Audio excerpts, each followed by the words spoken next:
Welcome to TECHtober Session number 2, where we're really exploring voiceover artists and voiceover work out of the industry. So Camille is going to take it away, our moderator.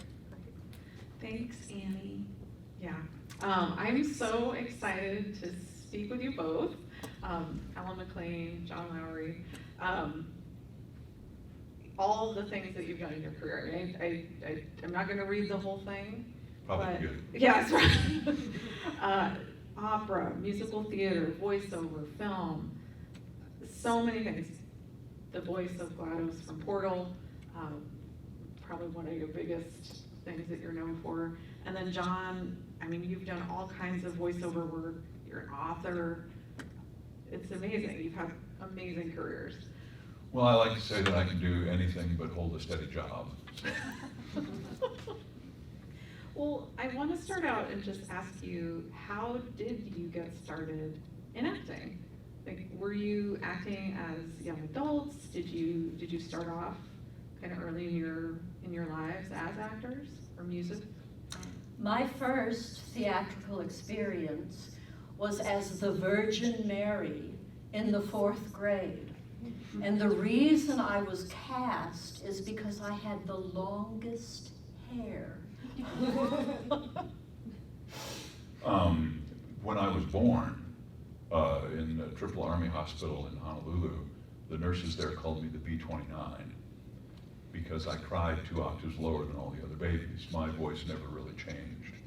When I was in 1st grade, they gave me the role of the narrator in the Christmas pageant because they said, and I quote, "He sounds just like Walter Cronkite." So I just wish I could have had a video of this little 3-foot-tall guy saying, and then, baby Jesus was there, and the wise men came up, and, there was Virgin Mary and stuff like that.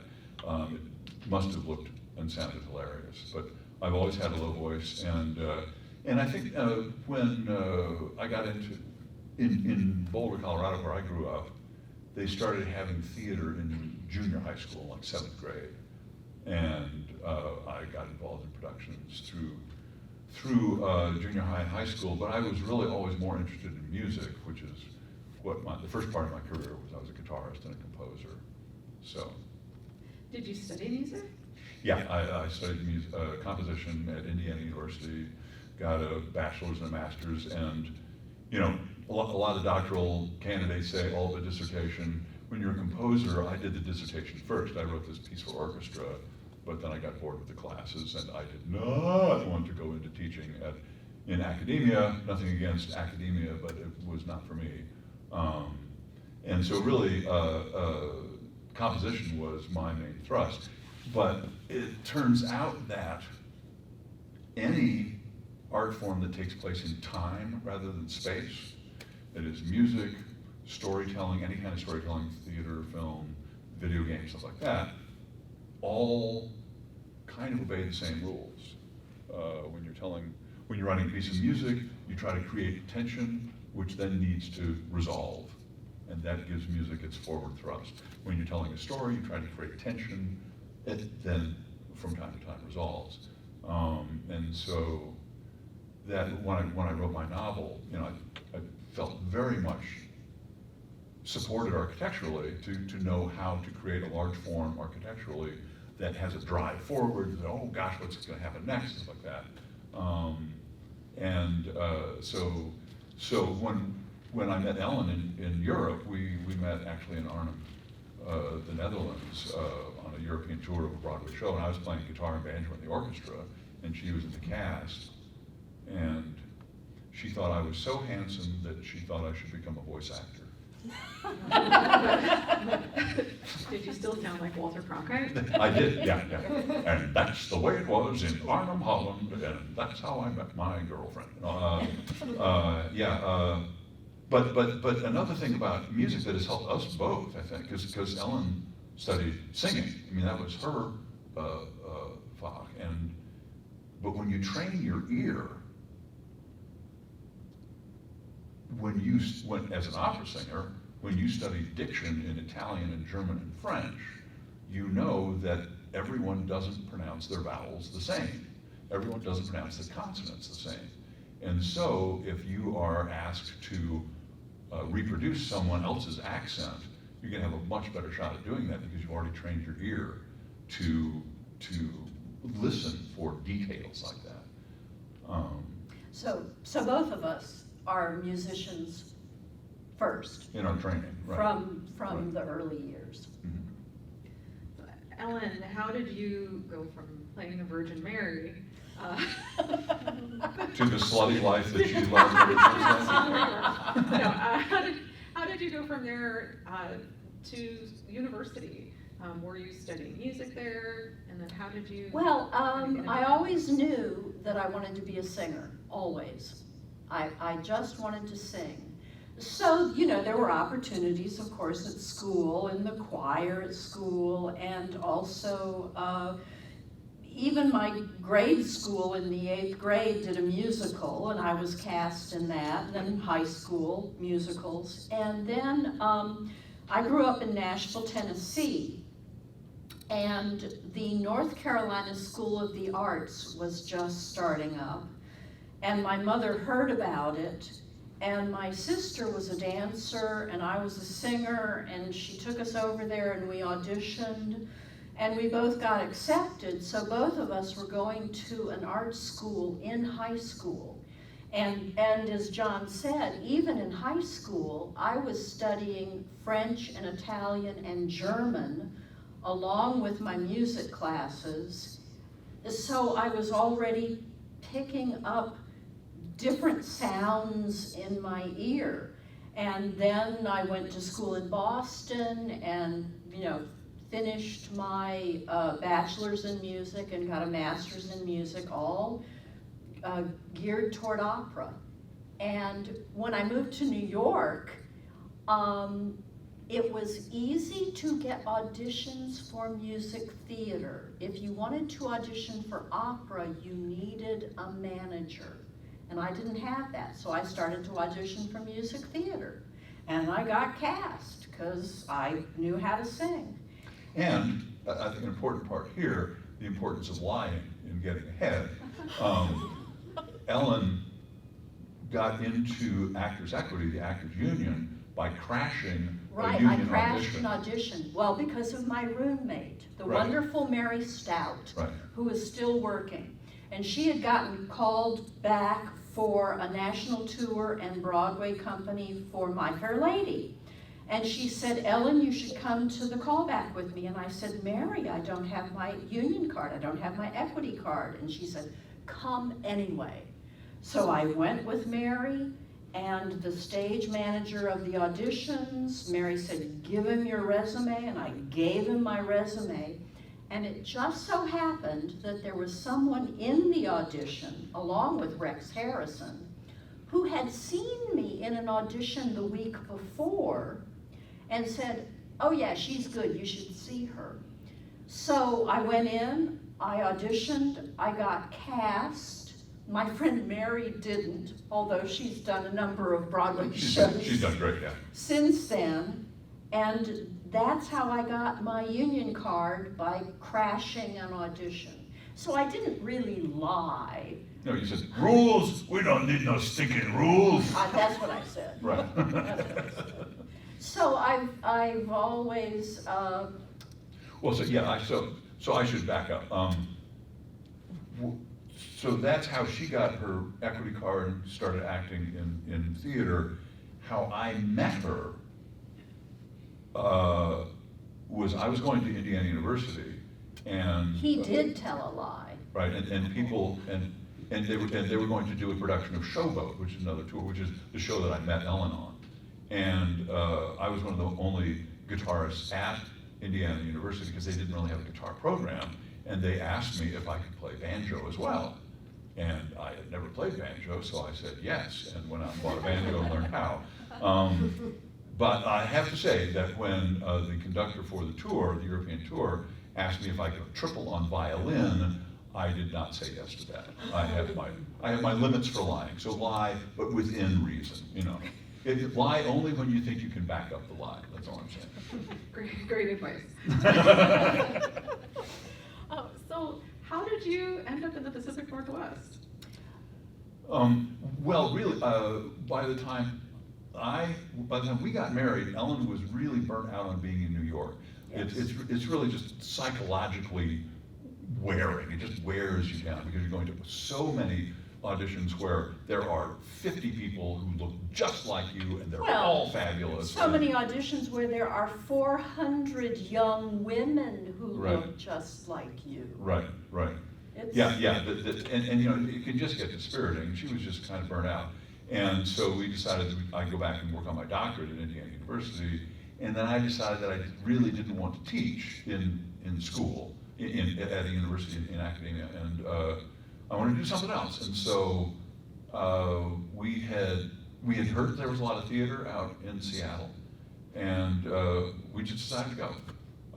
And I think that that's another important thing. On a whim. Yeah, sight unseen, and I think that's another important thing for people who want to get into this business is to not be afraid to jump off the cliff. That's where all the exciting stuff happens on your way down. You know, everybody eventually hits the ground, and that's painful and awkward. We but- got here July 31st, 1989, and You got your first theater gig? I got my first theater gig, but we rolled pennies for our December rent. Right. But I think that it is important that there are a lot of jobs out there. Acting isn't one of them. Acting is a gig. And so if you want security, if you want to know how much you're going to be making next month, you know, you don't want to go into performing. There are a few people even now who are in an acting company or something like that. The Animaniacs down in Dallas, they just hire you for 40 hours a week and you're an actor. But those positions are very, very, very few and far between. You know, as a musician, yes, there are musicians who work in symphony orchestras and that's just their job, they show up and go. But once again, very few people do that. Who was it, the Broadway actor who said, I audition for a living. Every once in a while I take a vacation and work.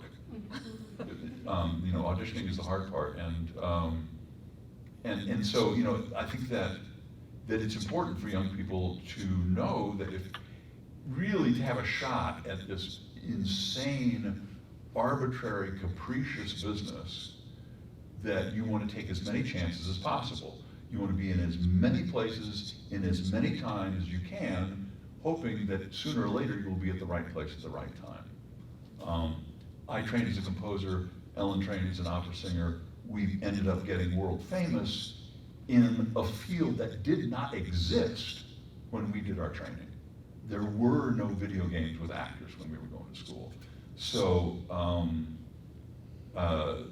my first acting gig, my first paid acting gig was on the same tour in Showboat. I was in the orchestra, and the original Captain Andy went home, and I convinced them to let me audition for the understudy. And so we got to Palermo, Sicily. The drummer had decided that he was angry with the producers, and he was just gonna go home and not tell anybody. So we got to Palermo with no drummer. The conductor came up to me and said, hey man, have you ever played traps? I said, yeah, I played traps. So we wander around the basement of an 18th century Palermo opera house looking for a hi-hat and a kick bass. We found those. The rest of the things, you know, snare and cymbals, stuff like that, and glockenspiel and orchestra bells and chimes, all this kind of stuff. We set all this stuff up around me. I have my guitar here, my banjo here. I play a little banjo, I play some drums, pick up the guitar, play the guitar, play a little bit more drums. And then the guy who was playing Frank gets sick, and the guy who is now playing Captain Andy needs to go back and play Frank because the understudy of Frank decides to grandstand and says, I'm not going to go on until you give me more money or something like that. And they say, screw that, we'll have new Captain Andy go back and play Frank, and we'll have John go on as Captain Andy because they hired me to understudy Captain Andy. So my very first acting gig was telling jokes to a bunch of Sicilians who didn't speak English. So this is, but it's the kind of maniac stuff that you do to put a living together, right? And every performer I know, a few of them, yeah, they just get into the company at the rep and they're good. But everybody else has to put it together. I think I was listening to an interview with you. It was probably 12 years old, but I think one of the things you said was you can't be good at too many things. Right. You know, and I think that Right. that's really true, and, you know, you can study all kinds of things, but Well, never if hurts. you, yeah, I mean, as a performer, I mean, you know, if you are, you know, the best violinist in the world, you're good to go. I guess, since I started out being a guitarist and a composer and wanting to be a conductor, and ended up making a living as an actor and a voice actor, flexibility has been part of my game. Now, you know, our friend Robin Atkins down in LA, he just went there, he decided he's gonna be a voice actor, he concentrated on that, got a studio set up and just concentrated on that, and that's one way to go. One of the things I love about the Pacific Northwest is that you can be a jack of all trades up here. But still, you just never know what's gonna come along. You know, if I hadn't gotten involved in acting and learned the craft, then when video games came along and I started getting auditions for them, it wouldn't have mattered because I wouldn't have had the chops. So yeah, it just, if you can act, great. If you can act and sing, better. If you can act and sing, play an instrument, even better. If you can act and sing, play an instrument and juggle, even better. If you can act and sing and play an instrument and juggle and be a puppeteer, great. You know, I mean, it's like the more ways that you have to market yourself, the better chance you're gonna have of actually getting enough gigs to string a living together. Well, just going back into games, Mhm. since we were at TECHtober, I wanted to ask you the connection between Portal and Valve and DigiPen. Right. So, it was a group of students at DigiPen in '06 who had a senior project called Narbacular Drop. And Gabe Newell from Valve was coming over to They invited him over. adjudicate. They Huh? invited him over. DigiPen Well, yeah, invited him. DigiPen invited, he came over to adjudicate these senior projects and to tell the students, you know, what he thought about each group's senior project.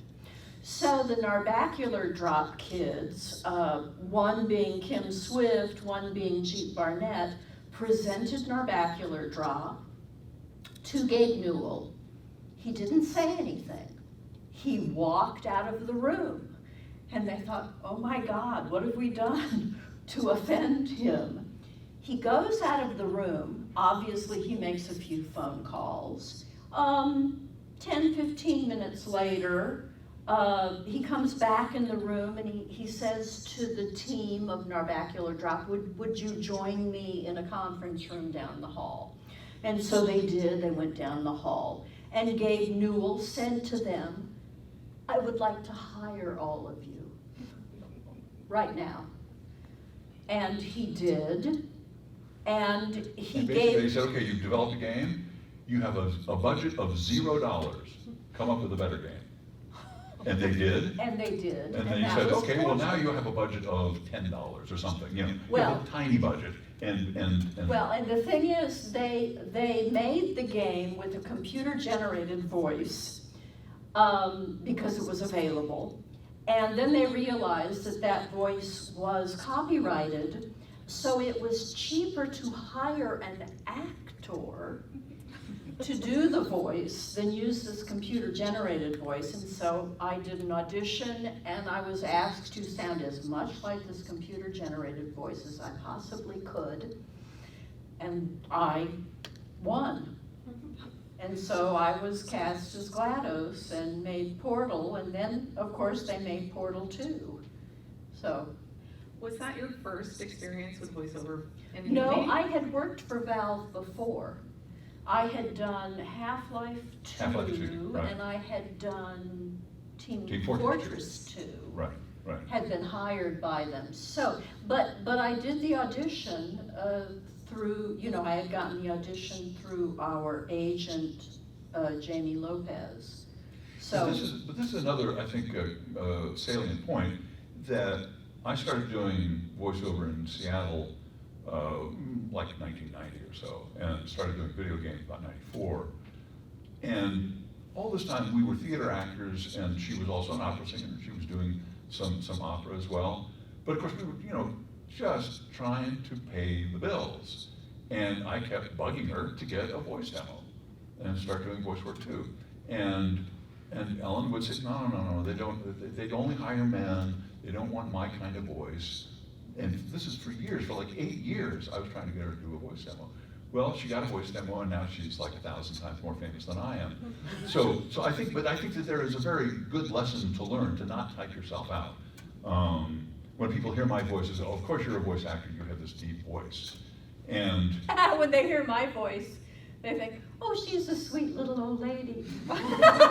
she would never promise cake and then not deliver it.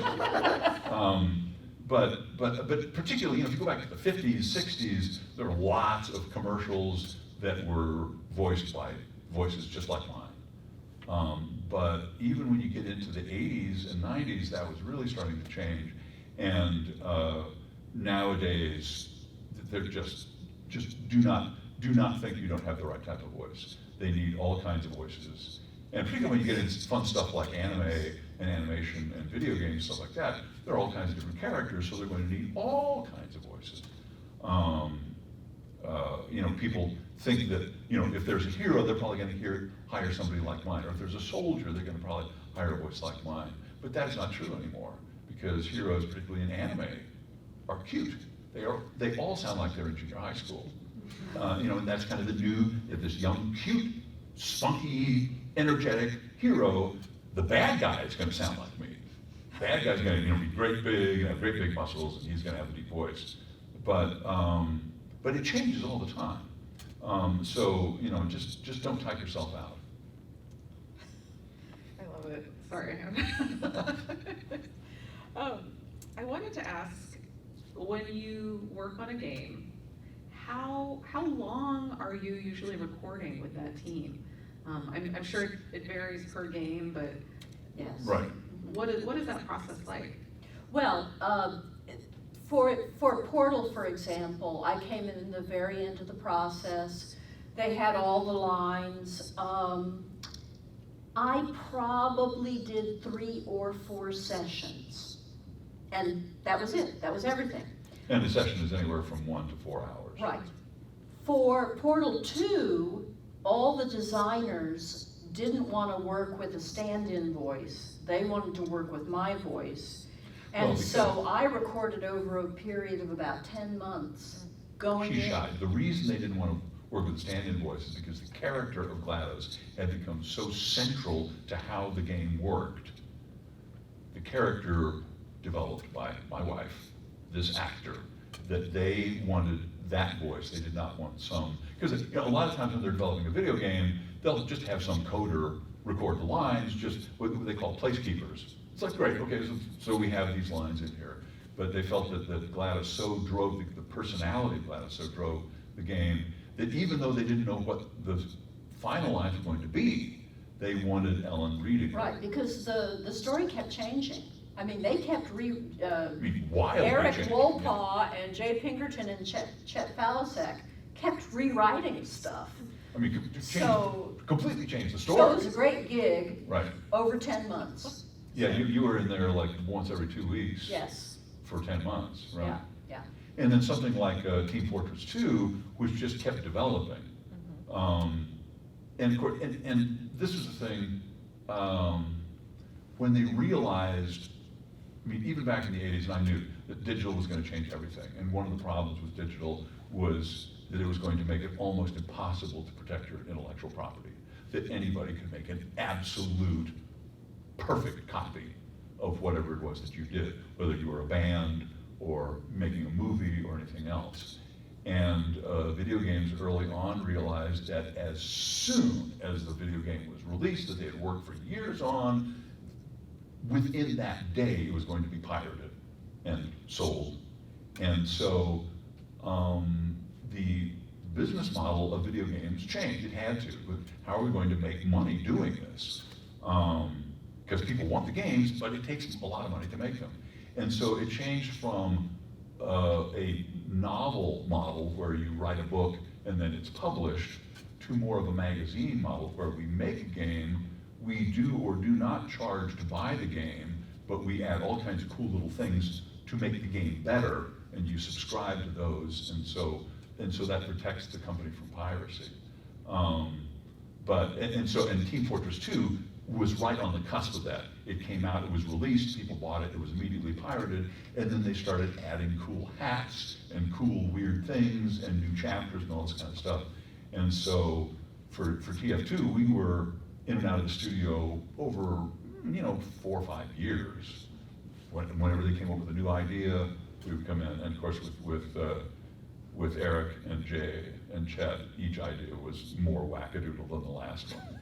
With me putting on owl heads and I'm an owl, I'm an owl in an Australian accent. Or we danced the conga at one point. We just did all this stupid stuff because they were just so incredibly creative. That's amazing. You've worked together several times on stage. On stage. Yeah. And you've been and we are in games. We are both in the same game, and so we're both in Team Fortress 2. We're both in Half-Life 2. The one game that they had us record once together for Left 4 Dead 2, and we're both in Dota 2, but we never recorded together except once. Right. And I ended up on the cutting room floor. Oh. He's in it. But I did get to scream as the witch, so right. I got to do that. Yeah, but you don't really work together. In video games. I mean, in animation, maybe. Sometimes they'll have actors in as a group. But studio time is so expensive, and voice actors are so expensive, that if you are there in a studio, they want you talking all the time. They don't want you listening to some other actor and then talking. So almost all the time you go in solo, which is why Val didn't even know that we were married through the first 2 games that we did. It wasn't until we were in subsequent consecutive sessions that Ellen came in and said, "Oh, you're going to work with my husband next." And they went, "What?" And then they found out that we were married, and that's when they decided that we had to be the bickering married couple at the end of Left 4 Dead. So. That's fantastic. Do you have a recording setup at home? Yes. We do, and I have an audition studio at home. I mean, lots of voice actors out there are doing their own production. They have a professional quality studio and stuff like that. The problem I have with it is that they pay you for the voice acting, but they don't pay you to engineer. And so if you don't mind that, and I know I've had several friends who do books on tape, and they just work in the studio, they work 8 hours a day just reading books on tape, but you have to edit all the stuff too, because they pay you per usable hour. They don't pay you per hour of your work. But yeah, to put together an audition studio, it's very inexpensive. Anybody with a computer already has all the software, all the recording software you need. You need to buy a nice $150 to $200 microphone, and basically if you put blankets and pillows all around you, you're in a good enough space that you can record an audition and it'll sound great.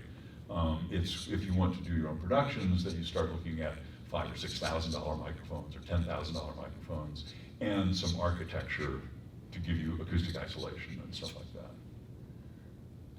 I don't know if that was your question or not. Yeah, no, it's interesting, and I wonder if you want to explain kind of what the process is of actually recording, because I think not everybody knows, what it's like in a recording studio and kind of how you are set up and just kind of how that process unfolds. Well, I mean, they put you in a booth or a room by yourself. Then there's the engineering booth that's, doing all the bells and whistles. And now they always put your lines up on a computer screen, and you read the lines from the computer screen into the microphone. And so, whether you're there for an hour session, a 2-hour session, a 4-hour session, you're talking the whole time. Well, but I think, the challenging part, as far as acting goes, is that you have your lines. You do not get the script. You do not get the scene. And this is why, and we were talking about this earlier, in the early days of voice acting for video games, they had no idea what to do with actors. and I went out to Sierra Online. I got a part in Betrayal at Antara. And when you get the audition, they will send you not just the lines that they want you to say, but often they will send you some artwork of the game so that you know what the game looks like. They'll send you some artwork of your character so you know what your character looks like. And the stuff that I got from Betrayal at Antara was all kind of, half-timbered houses and, thatched roofs, and it looked kind of medieval and maybe medieval England, stuff like that. And so I thought, okay, well, I'll just do my Sean Connery, and that should be okay. And so I read the lines of Sean Connery, and I got hired. And I went out there, and the first thing they said to me is, well, we really like what you did, that Sean Connery thing, that Welsh thing. And I didn't have the heart to tell them that Sean Connery was Scottish, but that worked okay. But the thing is, the writers weren't there. All they had in the booth, the booth were engineers.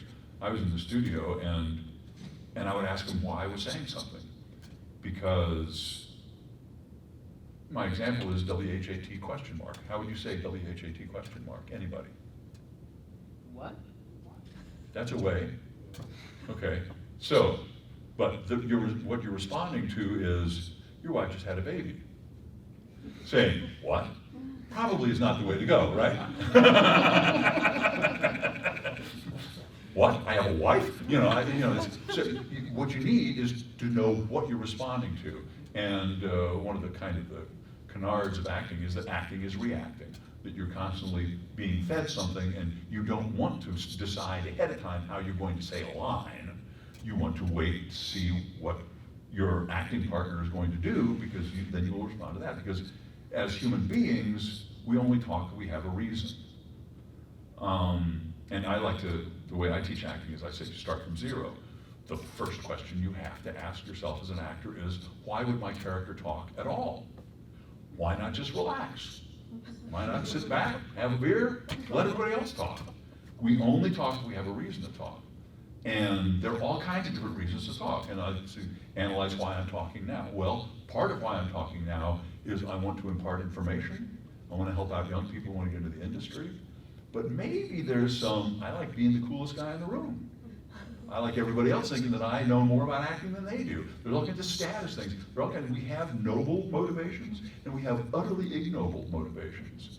And if we want to create a true, textured, believable character, we don't want to ignore the baser instincts. So getting back to Betrayal at Antara, I would ask them why I was saying a line, and at one point, the line was goodbye, son. Well, what's going on? Why am I saying goodbye to my son? They didn't know. They had to call up the writer. They called up the writer and talked to him. Okay, so here's where the game branches. Your son is either going down the street to buy some bread and he'll be right back, or he's going to walk through this interdimensional portal and go to another universe and you'll never see him again. So could you say it so that it works either way? Well, fortunately, I thought, the arrow of time only goes one direction. I don't know if he's going to be back or not, so I can just say, goodbye, Sean, like Sean Connery. And they say, great, that's great. But this is the thing, you have to know why you're talking. And as the industry matured, and I started doing things like The Suffering 1 and 2, No One Lives Forever 1 and 2, and stuff like that, I still had to ask a lot, but at least they knew what information I needed. Am I in a big room? Is the person I'm talking to close to me? Am I in a battle? Are there explosions going off? Do I need to shout? Am I sneaking around? Do I need to not be discovered? All these kind of things that happen all the time in games, you need to know.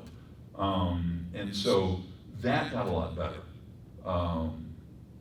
And I think, and some people, I'm comfortable with improving. Ellen really isn't. And so she'll just stick to the script, and she's done great. I'll come up with things, but my favorite experience as an actor, my favorite thing to do is to scare the shit out of the writer. If they write a scary line, and I say it, and they get scared by the line that they already wrote, and they know is coming, and they go, okay, yeah, that was great, that was great. You know that you've done your job as an actor, right? That if I, with a deep voice, and of course, me, I'm just a dumpy old man, but my characters are all these huge, spiky, horned, fiery eyes, huge guys. And if I come up with a reading of the line that scares the writer, then I know that whoever's playing the game is gonna have a good time. That's fantastic. Ellen, I wanted to ask you, just kind of going back to the length of time of recording on Portal. So the first game, you went in a couple times, and then the second game for Portal 2, they really needed that character. And so how did you find that character of GLaDOS, and how did you develop that over time with the dev team? Well, I have had friends who have taken me through the games at times. You know, I sit back Young and friends. watch. Yes, yes. And I have recorded GLaDOS for different games. I did it for Poker Night, and I did it for Cyberpunk 2077, and I did it for Bridge Constructor, which was a German game. So GLaDOS keeps being asked to do things. But what I realized early on about the character is that she's lonely. She's very lonely. And so her interaction with the player is her most exciting thing. And so maybe sometimes the player dies, not her fault, but her interaction with the player is her fun. You know, she's there for testing, she's there for science, and that's her fun. And, you know, she is insulting, but of course when you're a computer and you know everything, anyone with a smaller intellect than that, you know, perhaps gets dissed every so often. Yeah, but I have to say that you, I mean, A, I love it that people said, oh, about this character who routinely tests people to death. And that is when you know you have a good character, right? When you have somebody, you, oh, poor GLaDOS, oh, she's going to kill me, you know. That kind of range, that texture is wonderful. The fact that when you figure out that GLaDOS is trying to kill you and you start trying to find her, she goes to this place where she's just basically insulting. You know, they did a scientific test. You're not a good person. That's what they found out. You know, all these just horrible things, and then just starts lying to you, saying, "No, don't go that way. Go this way. We'll have a party. There'll be cake." And then you see written on the walls in blood, "The cake is a lie." You know, you realize that you're dealing with this very evil person, but she doesn't think she's evil. She is amoral. She is a machine. And also, and she got to voice the machine gun turrets. And the brilliance of the writers is they ask, okay, well, how would you voice a machine gun turret? I'm different. Right? And she got this little cute little girl voice, you know, it's like, so, you know, working your way through the game, and I played the game, you know, you're going, and the machine guns just go, are you still there? You know, and it was just brilliant writing, but you had to have an actor who could step into that and totally own all of that. Because I am amoral. Yeah, I was going to ask you, how do you channel that? Easy. Well, I mean, she grew up in the South. I mean, you know, they're all passive-aggressive, evil people. That's right. I'm just as sorry as I can be. But she should never wear that dress. Oh my gosh. What's your favorite game that you've worked on?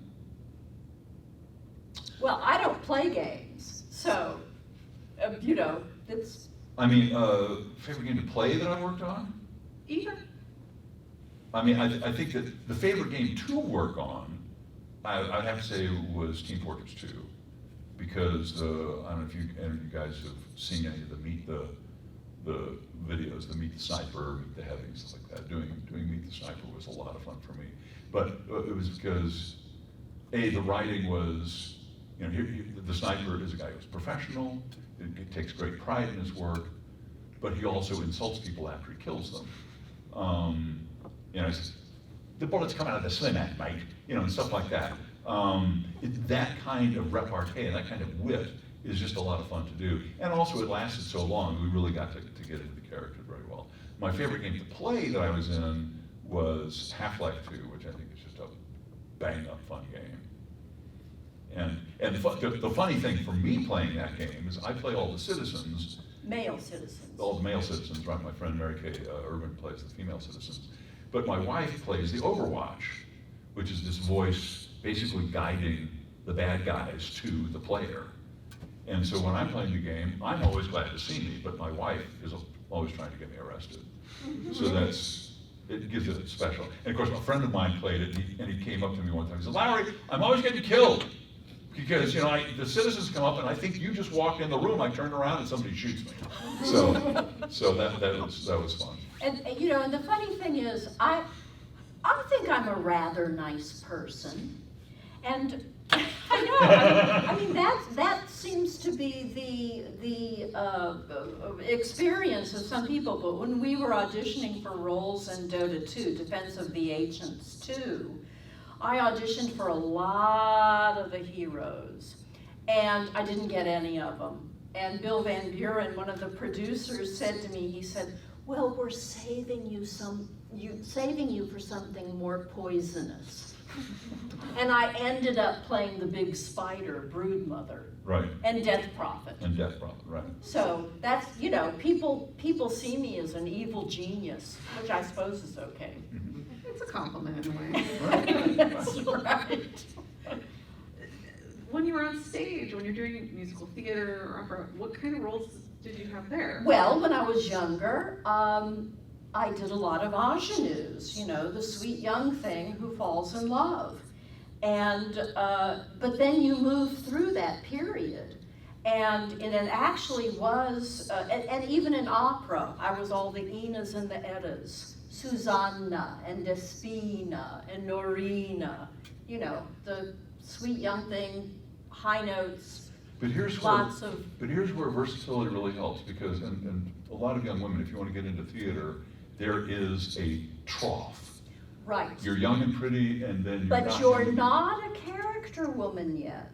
Right. So when I hit that trough, he finally got me to do a voice demo. Well, but also you were able to do opera. Well, right. Which is not nearly as, I love going to opera because the young, beautiful couple can collectively weigh over 800 pounds. And it's really just all about the instrument. They need a voice, and they will make a costume that will make you look relatively okay. So, I continued to work in opera. Right. But it was in my music theater career. I wasn't the ingenue anymore. I wasn't the character woman yet. Yes, right. So I got a voice demo and started doing voice work. And, gig to gig to gig. It's always gig to gig to gig. And unless you're very fortunate. Every once in a while you get a job. Unless you, as John says, but every the once more in a while you're Jerry Seinfeld, but the most more of the time versatile you are, the more you're going to work. Right. And you have to put yourself out there. Nobody's going to come knocking on your door. But she made it through that trough, and she got to the character woman side of it, and she started getting those roles. But anyone who wants to work in theater, and I think for men too. Oh yeah, but it's for everybody. Right. You go through different categories. Right. Right. Was that answer your question? Yeah. I wanted to ask, what would one piece of advice be that you would give yourself when you were starting out? Like if you could go back.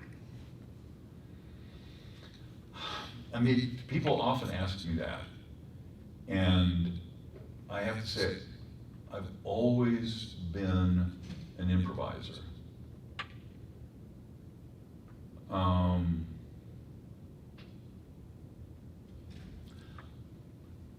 I guess if I would say anything to my younger self, prepare yourself to have your heart broken. It's going to happen. it's not gonna make it easier, but at least maybe you'll know what to expect. Because a lot of things that happen to me in my personal life, some of them really mind-bogglingly horrific, have made me a more complete artist. It made me a better actor, a better writer. And that's the good part. The pain isn't any less painful, but, and this is, I mean, I played blues, I played jazz, I played a lot of things that were paid for by people who weren't me, who were enslaved. You can't imagine something more eternally painful than that. And yet, blues, gospel, jazz, ragtime, on and on and on, rock and roll, it all was paid for by that pain. And as artists, we often pay for our work with pain. That is what, even if you're playing an ingenue, even if you're playing a bubbly young thing, someone like Ellen, who had quite a youth herself, is going to bring a lot more stuff to someone who is young and innocent and hopeful, that is going to give it more texture, more breadth, more depth, and it's just going to make the story that that character goes through that much more interesting. So, you know, I feel like Marlon Brando at the end of Apocalypse Now. The horror, you have to embrace the horror. But in a certain way, you either embrace it or you let it destroy you. And if you embrace it, you can create some real beauty, some real lasting beauty. He is very eloquent. But I would say John and I both have been very fortunate because we realized something about ourselves, that we really kind of can't do things that we don't enjoy. You know, we've always joked about, well, if, you know, we don't make it in the business, you know, we'll sell insurance. Well, we never had to sell insurance because we were always ready to try something and look foolish. Well, but also, we were running out of money, we'd just spend less money. You know, if we couldn't afford bologna anymore, we'd go to peanut butter. If we couldn't afford peanut butter anymore, we'd go to peanuts. You know, we kept our expenses low, and if we needed to get them lower, we would do that because we knew what we wanted to do. And I think that there are two basic motivations for work in the world that I've seen anyway. One kind of motivation is I want to work to get stuff so that I can have the things that I want. Right? I want to work to make money so I can buy a nice house or a car, or I have a hobby or something like that. I'll work to make money so that I can do something that I enjoy doing, or that I live the way that I enjoy living. And then there is the motivation that this is how I want to spend my time. It's really not about money. It's really not about whether I make money. And I like to say that a calling is a blessing and a curse. On the one hand, you know what you're going to be doing. On the other hand, you're going to be doing it whether you make any money at it or not. And I know a lot of very, very happy people who have just scraped by in the arts. And that's part of their story. And it's like, you gotta suffer if you want to sing the blues. You know, But for both John and me, we had callings. It's like we were gonna do it whether we made money at it or not. But then I know a lot of people who would have been miserable scraping by in the arts. They just need something where they can make a paycheck so that they can have the things they like around them and be comfortable. And they're both of those things are fine. But if you want the comfortable, you might want to stay away from performing. Well, and you've done so many creative things in your career. We've had to.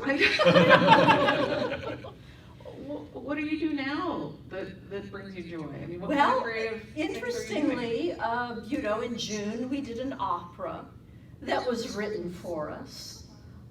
Before that, we did a production of Night Mother on Twitch, because a young friend of mine, Sheila Houlihan, just wanted to have an acting project during the pandemic, so we started reading the mother-daughter play Night Mother, and then she, because she's young, said, oh, let's do it on Twitch. So John directed us and wrote the music for it, and We ended up winning a Webby. yeah, Something like yeah, and then we went to Sweden this summer and we gave a concert in Sweden. Well, I mean, it was a fan con. We go to a lot of fan cons. I mean, when the pandemic kind of shut all that stuff down for a couple of years, but that's opening up again. We did 3 fan cons in Yes. 6 weeks this And summer. I teach voice lessons, and John has a production company. Yeah, I produce audio dramas, and you can go to harrynile.com, and we have over 1,000 products on there that we've all produced, and they go out on radio stations, and they're on YouTube and stuff like that. Yeah, and John directs them, and it's his and Larry Albert's company now, and I appear as an actor in some of them. And we still do voice work. I mean, the great thing about being a voice actor, as long as they can wheel me into the studio and put a microphone in front of my mouth, I can still work. Right, I just did a gig for Honeywell Corporation. In the early aughts, they hired me to be the warning voice for their runway alert system. And they just had me back in the studio a couple of weeks ago to do more recordings to warn pilots as they come into airports and they listen to my voice. And so if you have any fear of flying, just remember that GLaDOS is flying here. No, but this is, I mean, when I first published my novel, and my publisher was like, okay, we gotta go here, you gotta go there, you gotta talk to all these people, stuff like that. And you know, whenever I went someplace for any reason, they'd say, okay, well, here's the bookstores, you gotta go in this place and talk to them. Well, we were in New York, and there was this one great science fiction comic book game, science fiction store right off of Times Square, and they said, go there. And I said, great, and Ellen was with me, and I went in and went up to the guy. And I said, hi, my name is John Patrick Lowry. I'm the voice of the sniper in Team Fortress 2. And the guy said, oh, well, very nice to meet you. Well, how cool is that? And my wife here is the voice of GLaDOS in the Portal games. Really? Hi. I've met so many, say 15 to 30-year-old men who have an intensely sexual relationship with my wife, even though she voiced it when she was in her 50s. And one of the funniest things that there were these guys, they get online and they're talking about it, and there's just, and at one point Ellen made the mistake of saying, oh, well, I don't really play video games. And some people just got, oh, she doesn't even play video games, blah, blah, blah. And one guy said, come on, man, she's probably a little old lady in her 50s.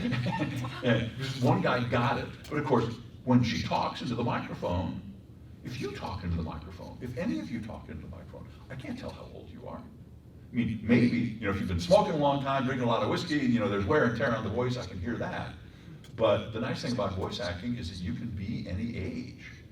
And it was so funny to me how many young men would come up to fan cons and they would be meeting their prom date for the first time. And it was like, and here she was, this sweet little lady, or relatively sweet, but certainly old. They think I'm sweet. That's right, they think that. I can pretend that I'm You're sweet. an actor, that's right. I'm an actor. Evil genius. So how can young people get involved in this in Seattle? How can they get involved with voiceover work? How can they get Well, involved with acting? Seattle is a great place. We're a big enough city that we have lots of opportunities available for young people. And as my friend Jake Burley knows, one training organization is called Kids Stage, and this is Village Theater's educational arm. And at Kids Stage, you can take all sorts of classes, and I think even this year, Aaron Norman is presenting a voice acting class. I'm not teaching it, but he was talking to me about it. But there are a lot of training programs for ages 5 and up. And the important word in voice acting is acting.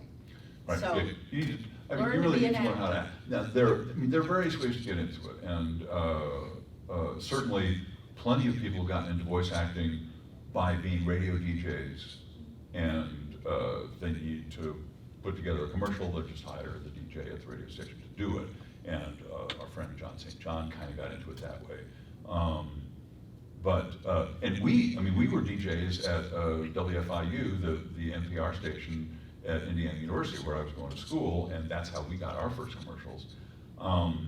But I think that, if you have your acting chops together, how to get into voice acting, there is a real, Seattle Voice Acting Institute, I think. That's close. Yeah. Seattle Voice Institute, Seattle. And if you go to my Twitter page or my Facebook page, I've just put up a thing just a couple of weeks ago for Kira Dorian, who teaches at Seattle Voice Acting Institute, I think is the name of it.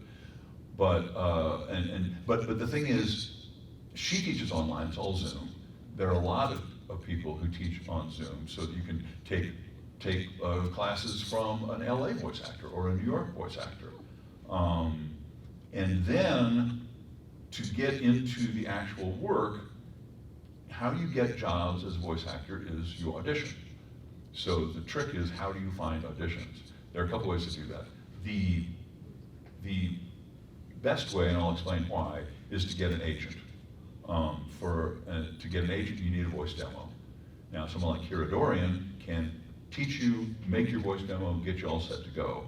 And then you basically, if you were living in Seattle, you would Google Seattle talent agencies. In this new world, you could really Google talent agencies, because everything is digital now. Everything, you could really be anywhere. I have done gigs here for people in St. Louis, in Los Angeles, in Georgia, in DC, because it's all just digital wires, right? And there are, my friend Jason has about 7 agents all in different cities around the country. So that is certainly one way to go, but you need a voice demo to do that. The other way to go is there are online sites like Voice123, and I don't remember, but you just, voice acting websites, looking for, voice acting auditions, just Google any of those things, and these sites come up, and you basically pay a yearly fee of $45, $50, and they send you auditions. Now, the reason that I think that having an agent is the better way is that if you go on Voice123, anyone who wants to pay $45 a year is on there. Anyone all over the world who wants to audition can audition. So if I'm a producer, I can listen to maybe 50 auditions before I'm ready to kill myself. If I'm a producer and go on Voice123, I may get 10,000 auditions, or 20,000, or 50,000. Well, I'm going to listen to the first 50. So if you do it that way, you want to do fresh auditions only. You want to be one of those first 50. If you have an agent, and I'm a producer, the reason that I go to an agent is so that I won't have to listen to a whole bunch of auditions. The agent has already been a gatekeeper. You have to get the agent. The agent has to decide, do I want to represent you? Do you have talent? Are you going to make money for me? Now, a producer comes to me and says, I need this kind of voice. Well, the agent isn't going to send Ellen. Oh, I have John and Ellen, but you want John. So John and the other people who sound kind of like him. So now, this agent is sending me 4 or 5 people. This agent is sending me 4 or 5 people. I get 50 people. They're already filtered through the agency, and I'm already listening to top-notch people, every one. And so that's why you want to be one of those. You want to be one of those actors that has an agent. And how to do that is, once you get your demo together and you want your resume, and if you're just starting out, nobody expects you to have a whole bunch of credits because you're just starting out. They want young voices. They don't care about that. But list your whatever classes you've taken, whatever schooling you've had. If you've done anything at all, did a project with my friends, it's up on YouTube, you can see it here. Doesn't matter. Whatever you've done, put it on there. And a headshot, because headshots are just good. And you send, and the new model really is to put together your own website saying, Amy Becker, voice actor, here's my reel, you can listen to my voice, here's my face, here's some of the stuff that I've done. And even if you're going to agents, they'll kind of expect you to have that. And in the old days, I used to say, don't email your voice demo to the agency. If it's an attachment, they'll just throw your email in the trash because attachments are dangerous. Nowadays, you don't send anything to the agent except the link to your website. They go to your website, they listen to your reel, and they decide whether or not they want to represent you. So those are really the two ways. The nice thing about it is that it used to be, you had to live in Seattle or LA or Chicago or New York or San Francisco or Atlanta or someplace like that, because that's where the work was. Now you can live in Bozeman, Montana or the Yukon, and if you have your little setup, if you have your little studio, and you're hooked up to the internet, you're good to go. Great. Well, I want to hand it over for Q&A. So, who would like to ask a question? Yes.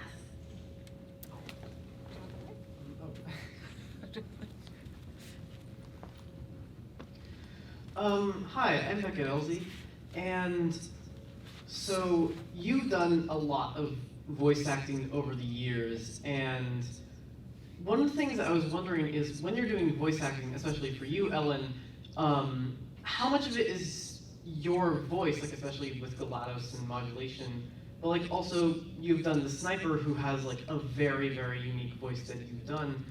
How much of your voice acting is just your voice, and how much of it is you doing a voice? That very good question. Of course, the voice of GLaDOS in Portal is highly processed. When she loses the morality core, it became less processed, but still processed. But when I would go into the recording studio for both of those games, before GLaDOS loses the morality core, she's very much like, welcome to Aperture Science Enrichment Center.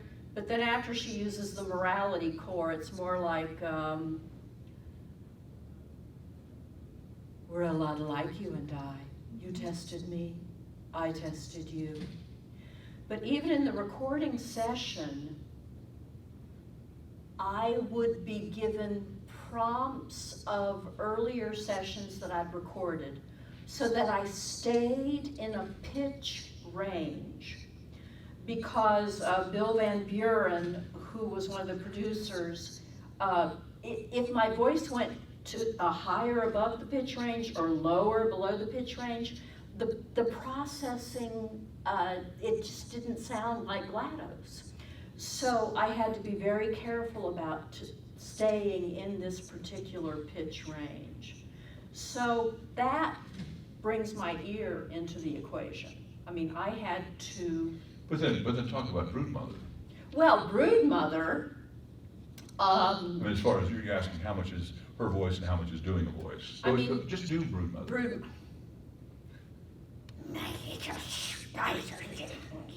So you can see she's altering her voice quite a bit for that, right?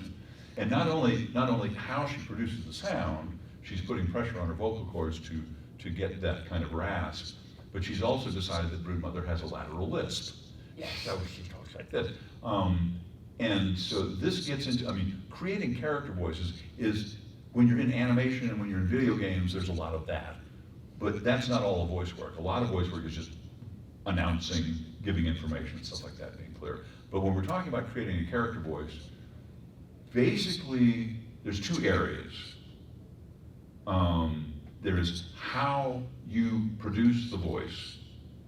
Do you use your high register? Do you use your low register, your middle register? Do you put pressure on it so that you're doing something to it? There's a little old man who talks like this. There are all kinds of things you can do to your voice. And then there are accents. And I remember when I was doing the Suffering one, they actually had me do 13 different voices. And then I had to die as each of them. And so that was, what is useful for a voice actor to learn is how other people talk. You can say, an actor might say, well, I do a Southern accent. Well, as a voice actor, I say, we mean like a coastal Georgia, down there, Savannah, stuff like that, where they hardly finish any of their words? Or do you mean like more up in the Appalachians, where they talk like this and they have a very hard R, stuff like that? Or do you mean like what I call magnolia mouth, maybe in Atlanta, where they have a very soft R and a very fluid and a very melodic? Or do you mean like New Orleans? Everybody's, who that? Or do you mean like East Texas, which is, might even be kind of intellectual, but talks a little bit more like this, has a little bit more of a hard R? Or you get out to West Texas and they just talk a lot slower and they don't have any place to go. Those are all Southern accents. And so the more accents you have, the more characters you can do. You can say New York accent. Well, there's Bronx, there's Brooklyn, there's Manhattan, there's Staten Island. New England accent, Maine or Boston. Upper Midwest accent, Chicago, Wisconsin, Minnesota. There are lots of accents. English accents, oh my gosh, every block the accent's a little bit different. So that is something that you can learn. And fortunately nowadays you have the internet. People from all over will have how people talk in Perth, Australia, and they'll just talk. And what your job is to figure out the differences. Oh, they pronounce an R like this. Oh, they pronounce a TH like that. Oh, they pronounce, and all this. It's like, one of my favorites is, the old 1930s, 1940s Brooklyn accent, Bronx accent. They say things like toity-toity, up on 33rd Street.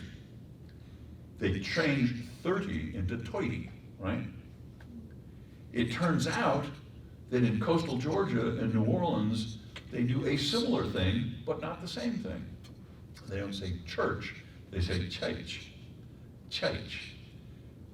Toity is O-E. Church is A. That's what you want to train your ear to hear. I love Ellen, she comes from the South. She'll say right now. When I say right now, right has a diphthong. I, now has a diphthong. Ow, right now. When Ellen says it, Right now. rat doesn't have a diphthong. It's just ah. Nayo is a quadruphthong. I-O. So that's what you want to change, to train your ears to hear, is how different people talk differently. So you can pitch your voice up here, you can pitch your voice up here, you can pitch your voice down here. You can put various levels of pressure on your voice, age, smoking, stuff like that. Kira Dorian has it all codified. You can teach them all this kind of stuff. And then learn accents. Now, vowel substitution and consonant substitution is one part of an accent. The other is melody. And it's interesting to me, urban accents tend to have things in common. A London accent and a Chicago accent and a New York City accent, they're all placed right up in the face. They're all very nasal because they're all dealing with a lot of noise. They have to communicate over a lot of background noise.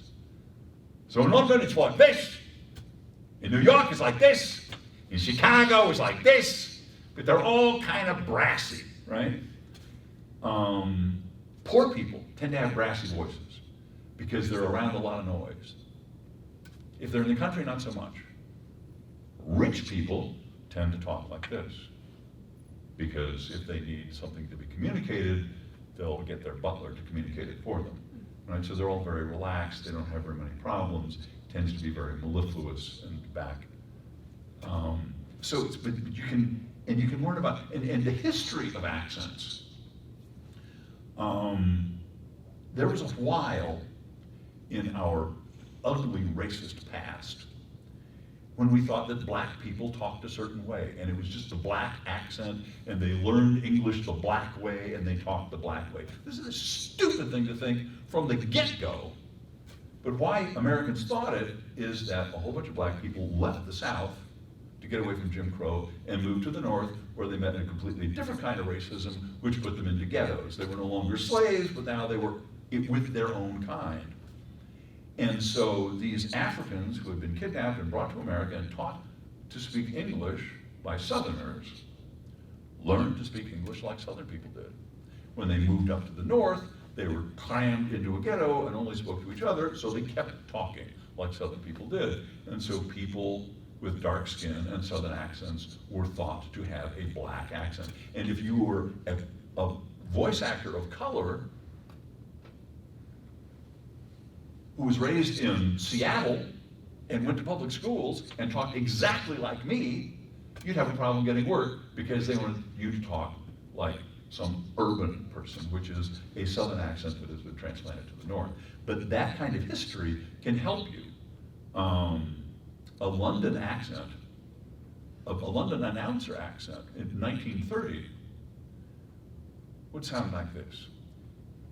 Today, the temperature will be in the 30s and 40s. This is the BBC. Have a good day. An announcer now in London, the idea of a high class, upper class, what they call public school, what we would call private school education, is out of fashion. And so they'll say things, this is a kind of a new thing. Whereas in 1930s, someone might have said, well, there are various goings on around town. In the 1990s or the 2000s, it would be, well, there are various goings on around town. They changed "aun" to "ein." It's this very interesting, and it must come from some region. But the fact is that if you have a little bit of working class accent, you're just cooler now. And those kind of things, I mean, it's very interesting how accents evolve day to day. And even the way we talk now won't be the way we talk next year or 5 or 10 years from now. So that is fascinating to me too. But once again, it all comes down really to ear, to listening to how people talk. Does that answer your question? Yeah, perfect. That's fascinating. I have a question. And how much of that then is also tied to IPA, the International Phonetic Alphabet, for students who don't know Well, what that is? I love IPA because I learned Would you it. explain what it is to these It's people? the International Phonetic Alphabet, and it is an alphabet of symbols that stand for sounds. So it is an alphabet of sound, and it covers every vowel sound and every consonant sound. Now, I have used it. Well, and including consonants that you wouldn't think of, like Right. and all kinds of Exactly. glottal stops and everything else. I learned it because I would have to write my French and German and Italian lyrics out in IPA symbols, but they are a constant reminder of how something should be pronounced. I have also used them in later years to study accents. English as being the language, but how would an Irish person say this line? And I've used IPA in that situation. And most drama schools teach IPA. In fact, I can't think of any that don't teach IPA because it's very, very useful. Yeah, our friend Bob Morrissey, his favorite thing to be messed with by Parisians when he was in Paris, he would go into a bar and order 2 hard-boiled eggs, which in French is deux œufs durs. 3 different vowels. And in IPA, there's a different symbol for each one. Deux œufs durs. So, yeah, I mean, it's a great tool for just, particularly for codifying, there really are different ways to say things. Right. I always use it, I do a small part in the Sherlock Holmes series that John and Larry produce. She's Mrs. Hudson, our And language. Mrs. Hudson is Scottish. And so I will go through my lines and changing consonants and changing vowels, I will use the IPA symbols as I read along, and it's like, this is the sound that I use. It could be a very useful tool, yeah. Yeah. Good question. So I work with actors for stage and for camera at I've also done both of those things. And it's sometimes hard to translate like acting to the stage to acting for the camera because it becomes like a lot more subtle, and a lot of people don't, know how to like bring that in. So when you're doing voice acting, you can't rely on your body at all to like describe an emotion. So how do you find, like, is it a little bit more intense on how you use your words, or are you very subtle with your emotions? As long as you don't hit the microphone or move your voice, move your mouth in relation to the microphone, you actually can do anything you want to. So I announced for the International, which is the World Championships of Dota 2, and it's very big. And and now, this is the International, and I'll use my body to help with the enunciation, okay? As long as I'm not hitting the microphone, I'm fine. My face has to stay in one place, but everything else can flail however you want. But I think that it's not that camera acting is subtler than stage acting. It's that stage acting needs to be large in order to be heard and seen. When a camera's right up in my face, if I want to look surprised, I can do this. The camera will see that. On stage, if I want to be surprised, it's not less subtle, it just needs to be larger, so I do this. That way everybody in the room can see that I'm surprised, right? And say that a lot of times you just want to set yourself up to be surprised. If you need to be surprised somebody, don't be looking at them so that you can go, and everybody, oh, that was surprising to them, right? So it's not that it's subtler, it's just that the camera's a lot closer, so you can be a lot smaller. On stage, you need to project. Even if you're mic'd, you need to enunciate because there are people 50, 100 feet away from you that need to be able to understand what you're saying.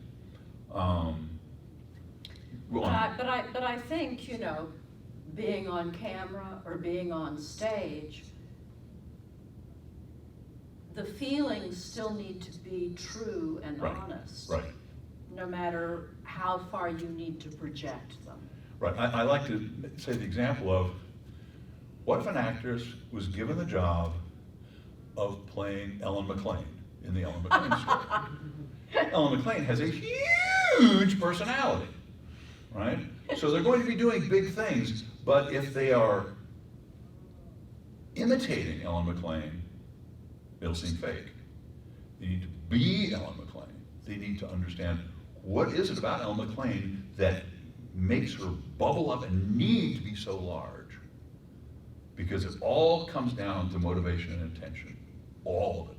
Everything that we do. Even if we're saying goodbye or where's the bathroom or anything. It's what we want to accomplish. And the difference, once again, when you're on stage, you have a filter. It can't be any smaller than this or nobody will see it. On camera, that filter goes away. It can be tiny and people will still see it. And if people are used to working on stage, they'll bring this huge voice and this huge stuff, and it's just too much for the camera. And if you go back to, I used to hate seeing Broadway actors on TV. They would scare me when I was a kid. Like, what are they doing? And all they're doing is what they do on Broadway every day. And then a movie actor would get on and they'd just be kind of there and talk about this and that, and I was much more comfortable because that translated perfectly to the camera because the camera reproduces exactly. Whereas in the theater, you gotta find reasons to be bigger and technical ways to be bigger while still being honest. The nice thing about camera work is you don't have to do all that. You can just be honest. So does that change at all when it just becomes your voice? With voice acting, the challenge, once again, is you don't have any other actors, you don't have a costume, you don't have a set, you don't have a location, nothing. The most important thing to me about voice acting is coming up with your own story. You need to be able to put yourself in a place, and the director will be able to tell you the place. You're fighting aliens, you're fighting the enemy, you're going off to kill the dragon, you're saying goodbye to the prince or the princess or whatever. The actor needs to come up with a reason for talking. Great example of this is in, particularly that I enjoy playing, that the major roles are cast with really good actors and everybody else, not so much. And so you might come up to say, a graveyard. And one of the challenges of writing a video game is the only way that the player knows what's going on is if some character tells them what's going on. And so a person might come up to you and say, oh, this is our cemetery. This is where our fathers and our fathers' fathers and our mothers and our mothers' mothers have been buried for generation and generation and generation. Why would anyone say that to anyone? You have to come up with a reason.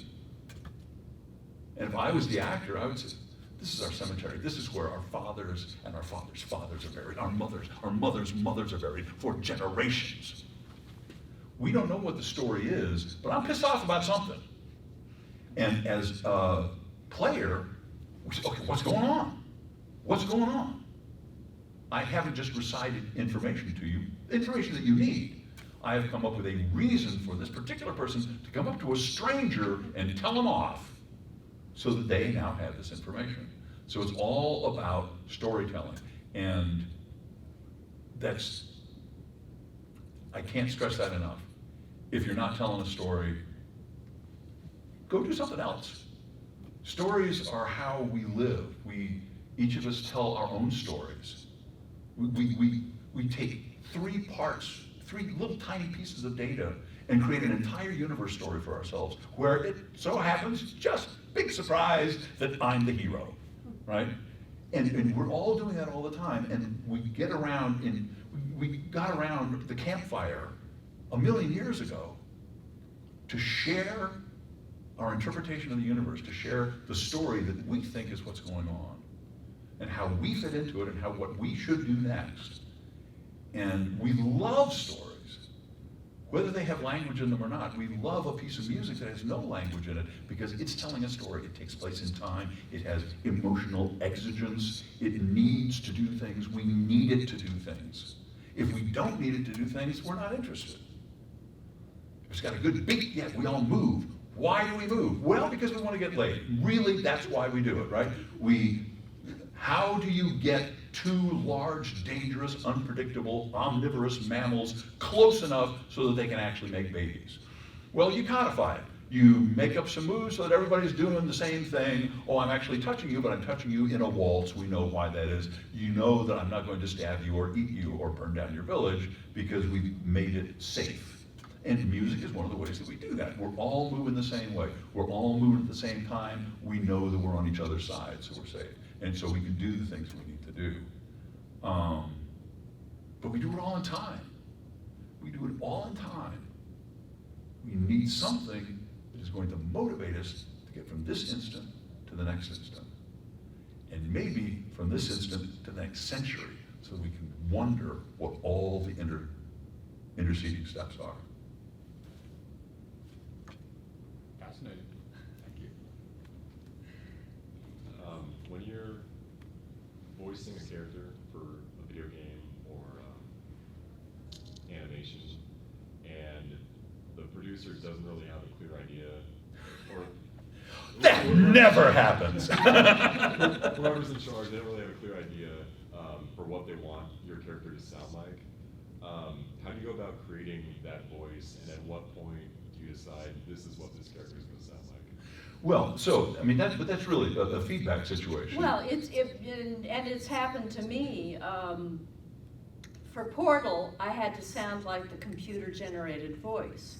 But then once the morality core was lost, I just tried different voices in the studio, and they said, oh, that's good. And for the turrets, I tried different voices, and they said, oh, that's good. And even for the administrator in Team Fortress 2, they had said British, and then I tried things, and they said, oh, it's not mean enough, be meaner. And so I got meaner. Right, so, but a lot of times, they won't know really what they want, Right. but they can discard what they don't want.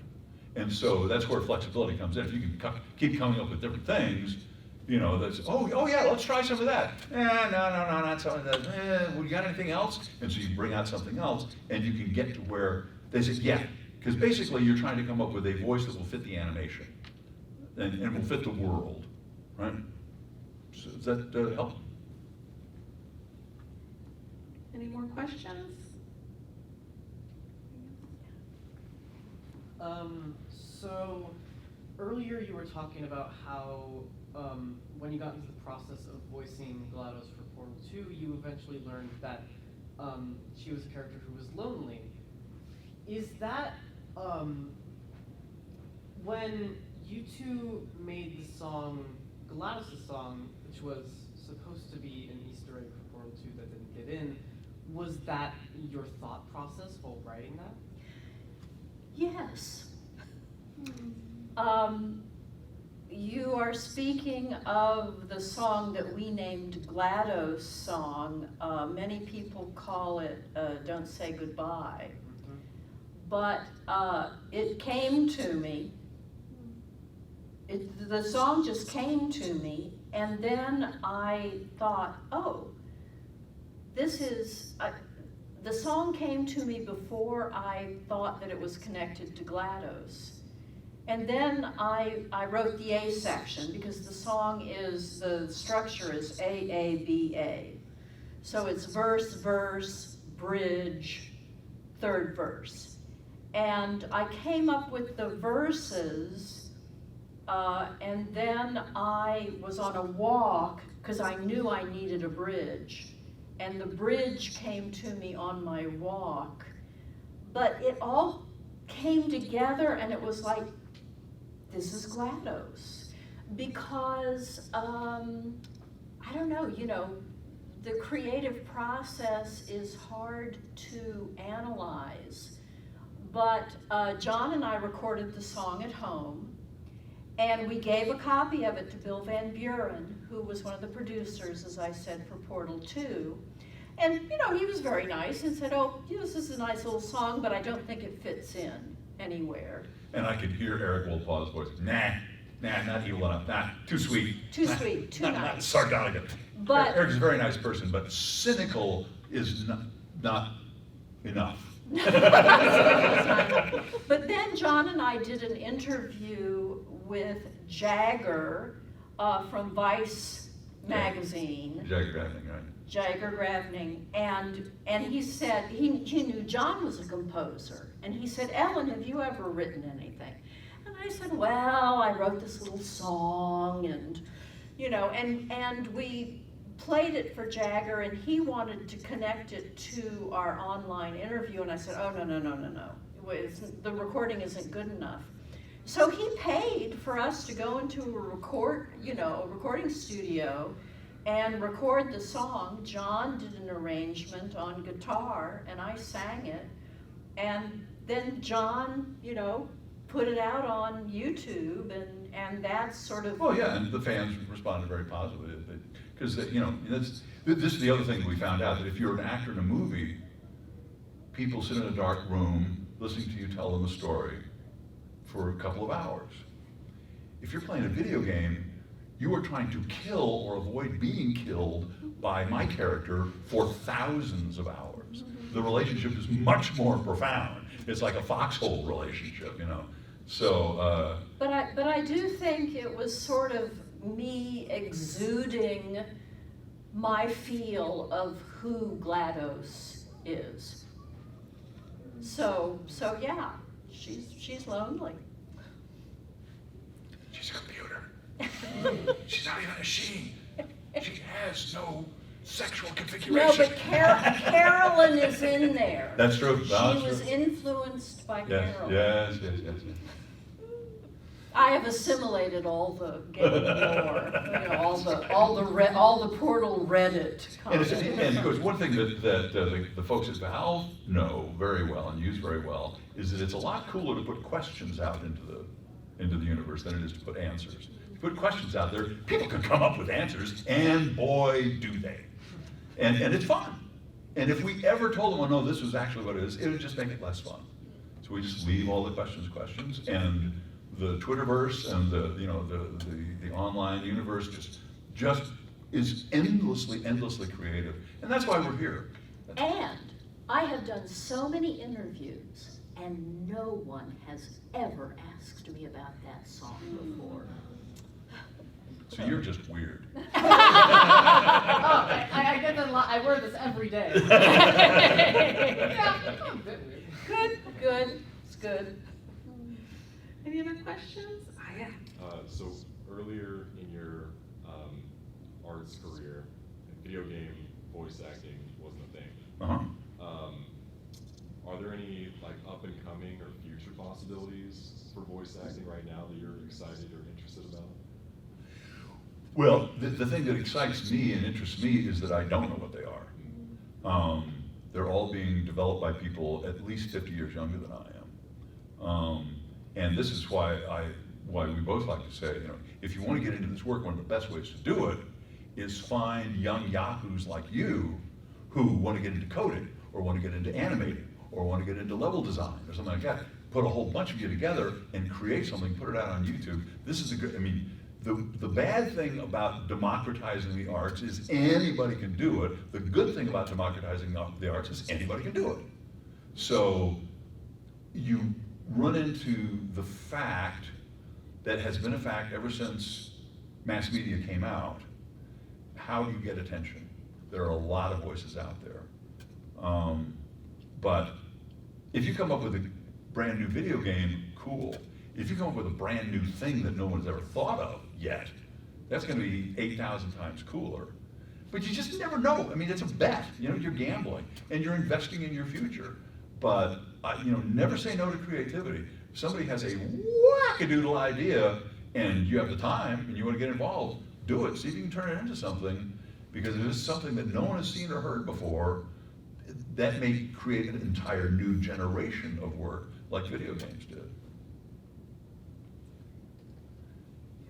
Why do you think podcasts are taking off so much? What is it about just being in voice without the immediate, the visual images, do you think is catching people so much right now? Well, it's interesting because, of course, I produce audio dramas, and I know, because I do it all the time, that there is a special magic when you enlist the audience's imagination to supply part of the thing. On a podcast, everybody looks like Gwyneth Paltrow or Clark Gable. They all look great because we don't know what they look like, right? I think that part of the appeal of podcasts, people who do podcasts, is it is very, very easy in a logistical sense. You don't need to have a nice set to have your camera in front of or anything like that. I know from doing audio dramas, I could take my hero from here to prehistoric times, to the moons of Neptune, to another dimension, and all I'm doing is putting in different sound effects. If I was making a movie, we're talking CGI at least, if not locations and stuff like that.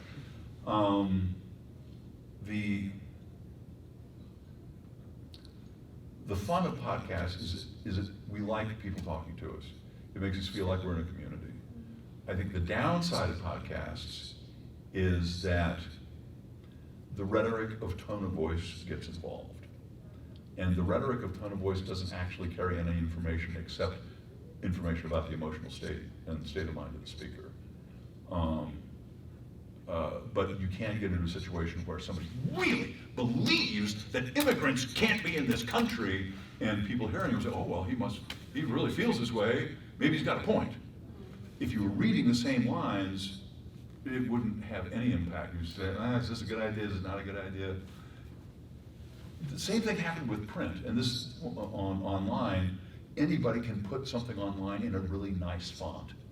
We're coming out of a period where in order for something to be in a really nice font, it had to be vetted, it had to be edited, somebody had to decide to pay a whole lot of money to make a book of it. Now, anybody can do it for free, but we still say, it's a really nice font, they must have a point. Maybe not, right? The internet really is like your local bar or laundromat. Somebody wanted to say, yeah, the goats are eating my quadrant. Well, this guy's just weird. But if it's in a really nice font, maybe goats are a problem and we need to defend the quadrant, right? But that's one thing, is that, you know, if all the people who fear that goats are attacking the quadrant can get together online and find a podcast that's talking about that very thing. And the downside is the rhetoric of tone of voice. Just that I believe it, I'm gonna get animated about it, seems to give it weight when in fact it doesn't have weight. Well, I could go on for hours. It's your job to cut this off. I want to thank you both for being here. It was just a pleasure and a joy to speak Thank with you, both. Camille. Thank you. And I just want to thank all of you for coming, and I would like to thank DigiPen and PACE Performing Arts Center Eastside for having us all here. So thanks again.